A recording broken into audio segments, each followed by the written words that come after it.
Picture a small farming community in 1867 Missouri, scarred by the Civil War's brutality, where hope clings to life like frost on a winter morning. Families rebuild, hearts ache, and the belief in innocence holds communities together. But in Sedalia County, a darkness emerged, not from the shadows of war, but from the soul of an 8-year-old boy named Timothy Caldwell. To the world, he was a polite child with pale blue eyes, charming and obedient. But to those who dared look closer, he was an enigma, a predator in a child's skin, whose actions defied every law of human nature known to 19th century science. For 6 terrifying months, death followed him, claiming lives in accidents too perfect to be chance. Dr. Samuel Harding, the town's only physician, filled 3 leather-bound journals with observations that would haunt him until his dying day. This is the true story of Timothy Caldwell, the boy who shocked science and forced us to question, can evil be born, not made? If this tale grips your heart as it does mine, hit that subscribe button, ring the notification bell, and join our community as we uncover America's darkest secrets. Drop a comment below. Where are you watching from? Let's connect with mystery lovers worldwide. Brace yourself for a story that will chill your blood and challenge everything you believe about humanity. A land of ghosts. Sedalia, Missouri, 1866.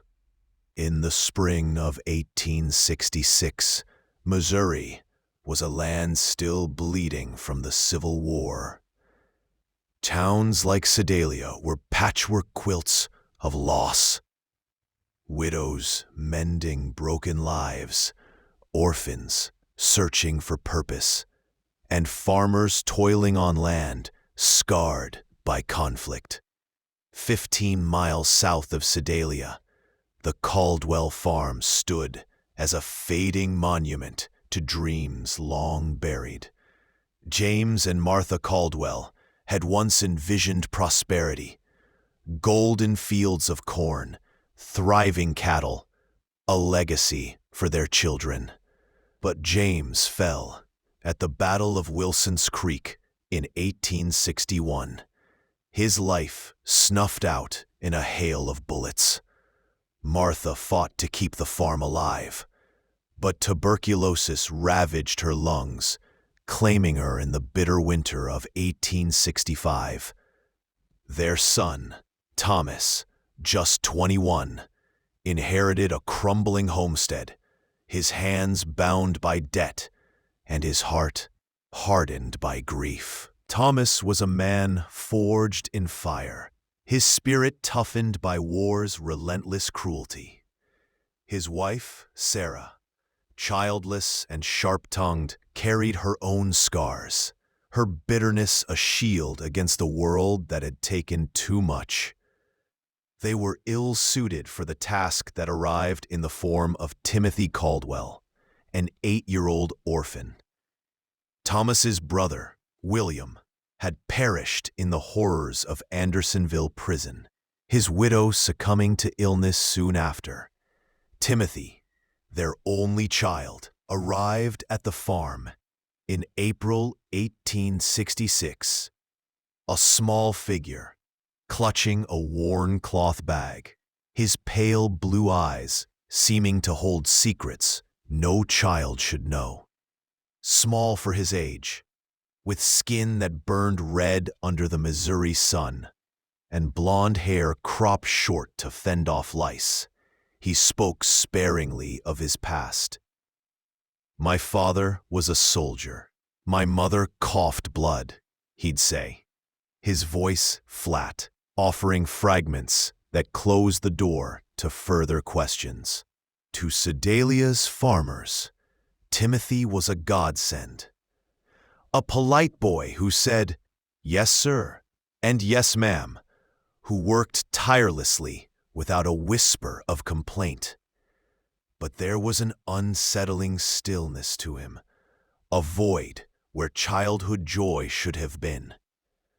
Mrs. Eleanora Patterson, whose land bordered the Caldwells, felt it deeply.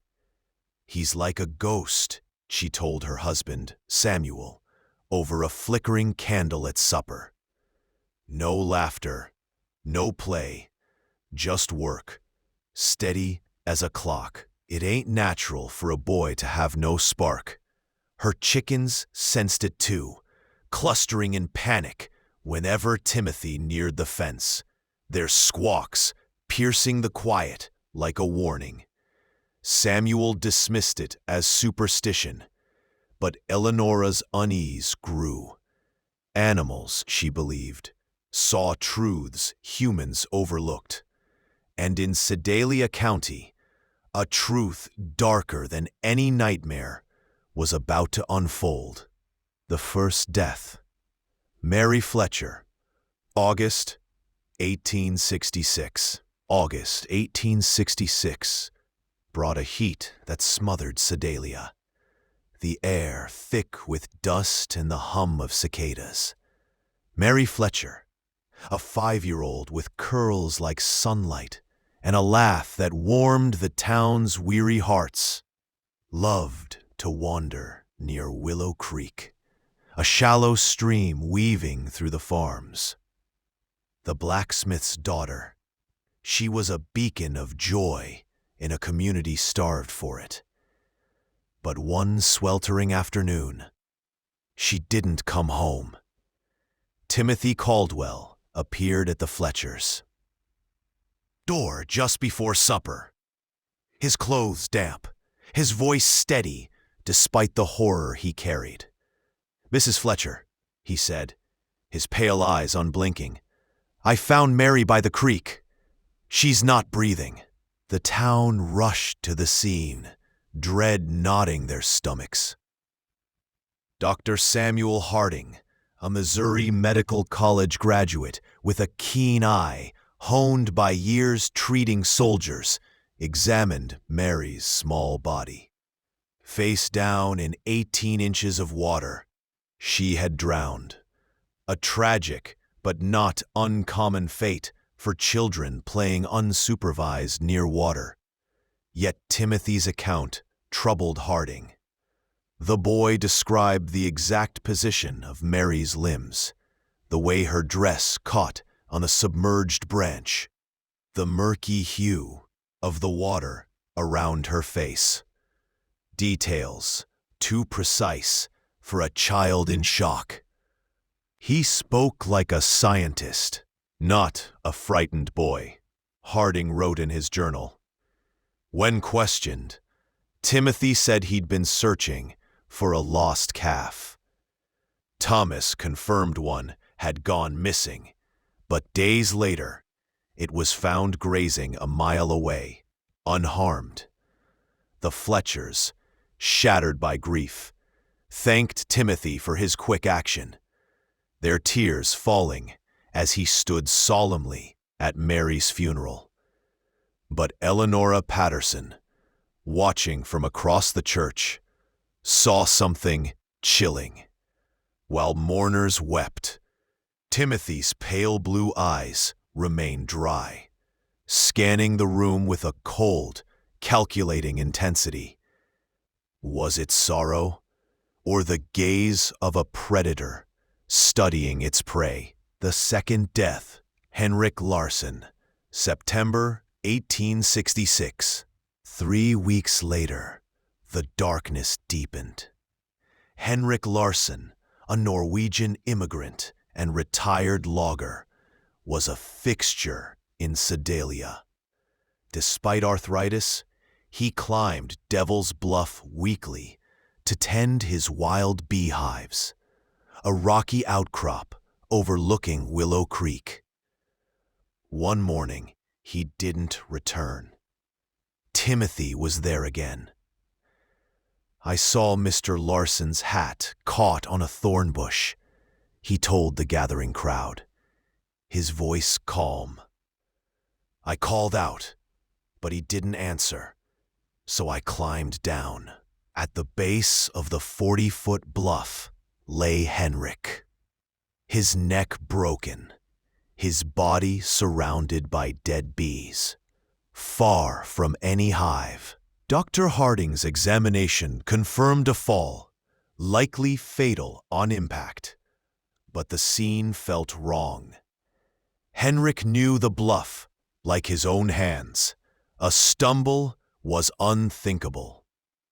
Timothy suggested a bee swarm might have startled him. But when Harding inspected the hives, they were undisturbed, the bees calm. The dead bees around Henrik's body were clustered tightly, as if placed deliberately. "It's as if they were dropped where he fell," Harding noted, his unease growing. Samuel Patterson, Henrik's friend, was blunt. "He climbed that bluff for years, never slipped once. This don't add up." At Henrik's funeral, Timothy bowed his head respectfully, but Eleonora saw it again. Those unblinking eyes, watching, learning. The Larsons mourned a patriarch lost to an impossible accident, and Sedalia whispered of a curse. But Harding began to suspect a truth far worse than superstition. The third death, Jacob Mills, September 1866. By late September, fear gripped Sedalia like a winter frost. 6-year-old Jacob Mills, a playful boy from a nearby cabin, vanished while exploring the woods. For 3 days, the community searched, their hope fading with each passing hour. Timothy joined the effort, his stamina astonishing for a child. He navigated the dense forest with ease, guiding adults through paths even locals struggled to follow. "I explore the woods for herbs," he explained, his voice soft but assured. On the 4th day, he appeared at the Mills cabin at dawn. "I think I found something," he said, leading them to an abandoned well, half a mile from Jacob's last known location, hidden by logs and brush. Jacob was at the bottom, barely alive, ravaged by dehydration and exposure. Dr. Harding rushed to the scene, but the boy died hours later, his small body too weak to recover. The town was devastated, but Harding's suspicions deepened. Timothy claimed he'd heard crying, a near impossible feat given the well's depth and cover. Examining the site, Harding found the debris arranged with eerie precision, as if deliberately placed to conceal the well. "This was no accident," he wrote. "Someone hid Jacob there, ensuring he'd be found too late." At the cabin, as the Mills family grieved, Harding watched Timothy. The boy sat quietly, lips moving as if in prayer, but his eyes were fixed on Jacob's fading life, cataloging every detail with a scientist's detachment. When Jacob died, Timothy's expression flickered, not with sorrow, but with satisfaction. The Doctor's Crusade, October 1866. Dr. Harding could no longer ignore the pattern. 3 deaths, all tied to Timothy Caldwell, all masked as accidents. His medical training, honed treating soldiers on both sides of the war, taught him to see beyond appearances. He'd known men who killed not from duty, but from a cold, primal urge, a disconnection from humanity. Timothy displayed those traits, but in a child's form. In October 1866, Harding launched a covert investigation, using his role as Sedalia's physician to visit farms under the guise of routine checkups. What he uncovered was chilling. Neighboring farms reported a wave of mysterious animal deaths. Eleonora Patterson lost 17 chickens, their necks snapped with surgical precision. No predator marks, no chaos. James Wickham's calves strangled in ropes, their deaths defying logic. Robert Dunham's prize bull broke its leg in a ditch it had crossed countless times. Each incident occurred near the Caldwell farm, and neighbors recalled seeing Timothy nearby, always polite, always waving. Harding's visits to the Caldwells revealed more. Timothy watched medical examinations with unnatural interest, asking questions about anatomy and death that chilled the doctor. "How do you know if someone's really dead?" he asked once, his tone casual. "Sometimes they just look asleep." Harding tested him, feeding false medical claims. Timothy never corrected him, but absorbed every word. His memory, razor sharp. The final piece fell into place when Harding explored a cave Timothy mentioned as his thinking place. Inside, he found a nightmare: animal bones, crude tools, and detailed drawings of tortured creatures. Rabbits, squirrels, even a dog, each annotated with notes on suffering and death. "Subject remained conscious for 10 minutes after eye removal," read one. Worse, newer sketches depicted humans: Mary Fletcher drowning, Henrik Larsson falling, Jacob Mills in the well. Each was a blueprint of murder, planned and executed with horrifying precision. Harding realized Timothy wasn't a bystander.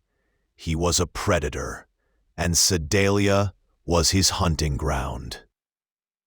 The confrontation. November 1866. By November, Thomas Caldwell's back injury gave Hardy daily access to the farm. He engaged Timothy, probing his mind while hiding his growing horror. The boy admitted to experiments on animals, describing their pain with clinical detachment. "People are more interesting," he said, his smile chilling. "They understand what's happening." When Harding revealed the cave's contents, Timothy didn't flinch. "You won't tell," he said confidently. "No one will believe you. And you're curious about what I'll do next." He was right. Harding's fascination battled his duty. Timothy then revealed his next target, his aunt and uncle. "I want to know what happens when you hurt someone who trusts you," he said, his eyes gleaming. Harding acted fast, enlisting Sheriff William Crawford, a no-nonsense Union veteran. Presenting the drawings and Timothy's chilling confession, Harding convinced Crawford to act. They devised a plan. Harding would visit the farm, sedating Thomas and Sarah with laudanum to protect them. Crawford and his deputies would watch from hidden positions. The next morning, the farm was unnaturally silent. No animals, no life. Timothy greeted Harding, his hands freshly scrubbed, his demeanor eager. Inside, Thomas and Sarah lay unconscious, drugged by Timothy's herbs from the woods.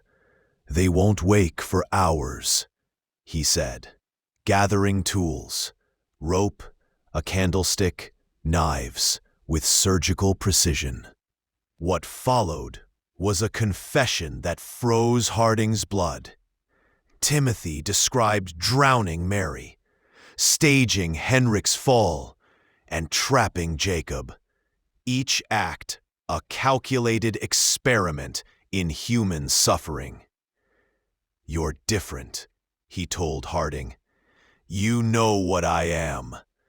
That makes you perfect for my next study." As Timothy advanced with a knife, Harding drew his Navy Colt. The boy was unfazed, taunting him about the 6 bullets and 6 lives at stake. The struggle was brutal. Timothy fought with feral skill, revealing hidden blades. Crawford's deputies burst in, subduing the boy as Harding protected the unconscious Caldwells. The aftermath. Justice or escape. Timothy sat bound, his calm unbroken. "You can't prove anything," he taunted. "No one will believe a child did this." He was half right. The cave's evidence was dismissed as a troubled child's fantasies, the deaths as tragic coincidences. But the attack on Thomas and Sarah, witnessed by deputies, was undeniable. In 1867, the legal system had no precedent for a child killer. After heated debate, Timothy was sent to the Missouri State Hospital for the insane in Fulton to be studied by alienists. Harding stayed 3 months, documenting a boy who mimicked emotions with chilling accuracy, fooling staff while plotting new horrors. In 1868, Timothy vanished from the hospital, his escape a masterclass in manipulation. Guards admitted to small favors, extra time outside, books, that likely built his plan. Harding tracked reports of similar deaths across the Midwest, each bearing Timothy's signature: staged accidents, tortured animals, a helpful child nearby. His journals, later donated to the Missouri Historical Society, warned of a predator who could become America's most dangerous man. The Caldwells fled, living under assumed names, haunted by fear. Sedalia sealed the cave, but its curse lingered in local lore, a legacy of fear. Timothy Caldwell's story is a wound that never healed. Was he born a monster, or did war's cruelty forge him? His escape left a void filled with questions. Did he vanish into history, or continue his experiments in the shadows? His case forced science to confront the unthinkable, that evil could wear a child's face. Dr. Harding's journals, preserved in archives, remain a chilling testament to a boy who defied understanding. Share your thoughts below. What became of Timothy Caldwell? Subscribe, hit the bell, and share this tale with a friend who loves dark mysteries. The truth is often scarier than fiction, and history hides secrets that demand to be told.